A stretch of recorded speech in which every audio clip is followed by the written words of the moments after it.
Welcome to Gray Overload. I'm Anthony, and let's talk a little bit about everything being canceled.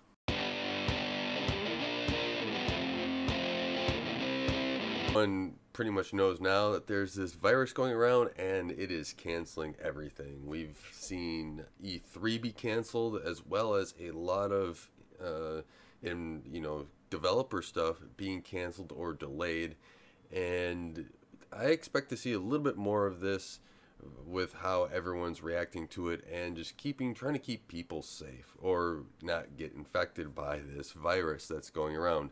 And what are the effects of it overall? I think that this is going to be a dynamic shift of how business is done going forward. I didn't want to dwell too much on the virus, but I wanted to see how this really transformed. This is a time for innovation of things and how to better work or grow the workplace in a different way, how to be able to communicate in a different manner. And I think that this is going to be able to grow companies, and companies are going to be able to take advantage of it, of this time, I think, and be able to position themselves so that they are even more well established in the future.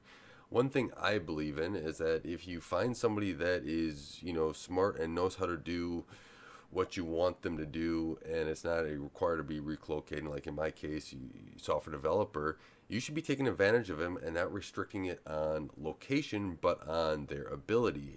Basically, I see it as if you have the opportunity to innovate in your company some different way, you should be taking advantage of it. And I think that this virus is actually going to be able to push it in a direction where people are going to be able to go through and jump on and say, that person does a really good job, and I think they're going to be a great fit for a company. Yeah, they don't want to move, they want to live where they're at. How do we best fit them into our company and be able to work with them so that we can benefit from their services? And I think that this whole scenario of everyone there's a lot more working from home, a lot of things being, a lot less travel, a lot of companies right now, cleaning, I'm getting every single email from every company I've ever done business with that has a physical store location saying that they are doing a better job of cleaning.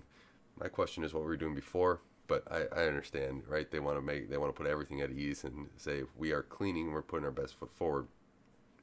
But getting back to the company wise, it's gonna really kind of change a lot more online meetings, a lot more communication that way, and people do have to adapt to be able to communicate better on those different platforms. Now, will face to face go away? No, I still think that there's very valuable face to face interactions that need to happen to be able to meet, connect, and just be able to have a different group setting so that you can have that interpretation with people, so you get the face-to-face meetings, so you can understand some of their mannerisms a little bit better and how they communicate through body language that you don't necessarily get even in a video call. So there's going to be another multitude of things. I think it's also going to transform how we do a lot of physical business. So I still think right now there's still a need to go to physical stores for certain things, and people still do, right? I still go to a physical store for a lot of construction stuff right now. That's what I've been, fixing up the house here, trying to get certain things done. But the online community, think about the deliveries, think about getting your groceries and being able to do that where you have pickups, you have the ability to get them delivered. And these opportunities now can really start to grow. Restaurants should be taking it. I think restaurants have an opportunity to take advantage of it, because if people are, supposed to be working from home, now they probably want to, let's say they don't want to necessarily go out to eat because they're already home, or they do want to go out to eat because they've been cooped up all day.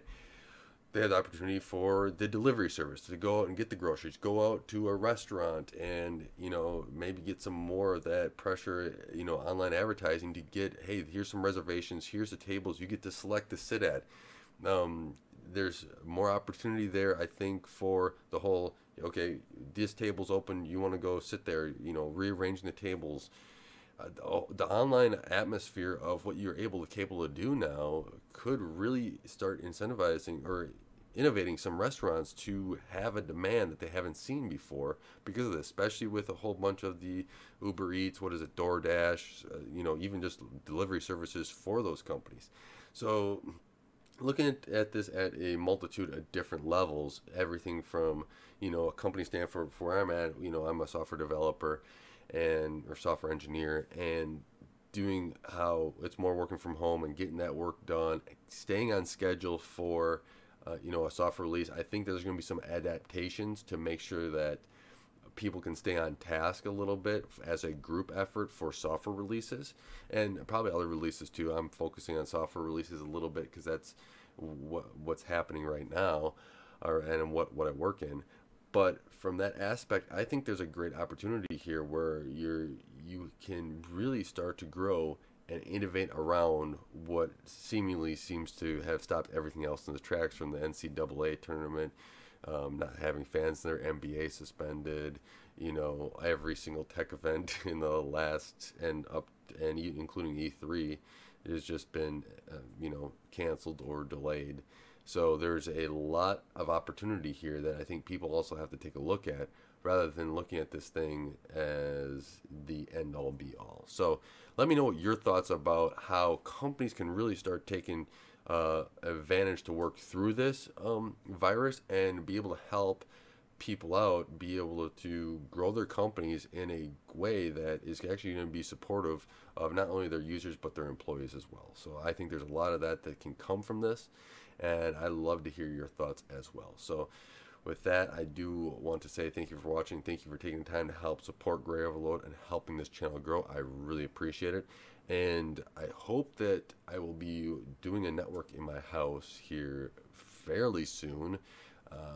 Having some problems with that Asus AI mesh, and I'm not going to go with it again. I'm going to wire up the house, and if you guys have any tips on what to go with wiring wise, what equipment, everything else, I think I'm going to purchase some wire here in a little bit to start running the wires. But I'm looking at having the entry point router and then a switch underneath of it to be able to hook everything up, and then 2 access points to start out with. I like to go eventually outdoor access points to get reception over my property as well. So if you guys have any tips or suggestions, put them in the comments below. I'd be more than willing to take a look at them. I've been looking at some of the Ubiquiti stuff, so I'm very interested in that, and I've been in contact with some of their one of their resellers. I messaged them and they got me in contact with one of the resellers, and he's been great so far. I really like that when I communicate with somebody, they've been good at that. So let me know what your thoughts are in the comments below, and until next time, God bless, and don't forget to like, share, and subscribe.